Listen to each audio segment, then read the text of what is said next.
Budget 101 Peeps. Today's super easy recipe is a 4-ingredient s'mores bar. I love this one. You don't have to have an oven, you don't have to heat up the house, and it only takes like 5 minutes of your time. So grab yourself a stick of butter, a package of mini marshmallows, a box of honey graham cereal, and some chocolate chips. Head to the kitchen.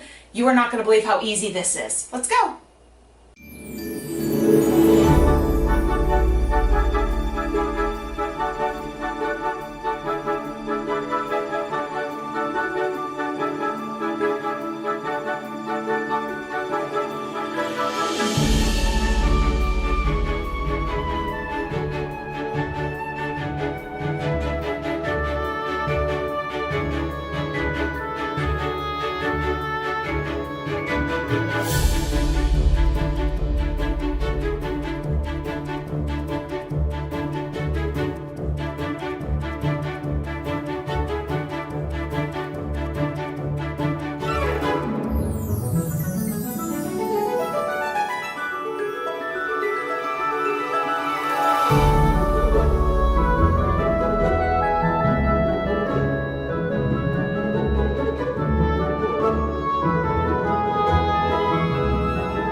For those of you watching, if you like this video and you want to see more, don't forget to subscribe to the channel, and please leave me a comment below to let me know what you think.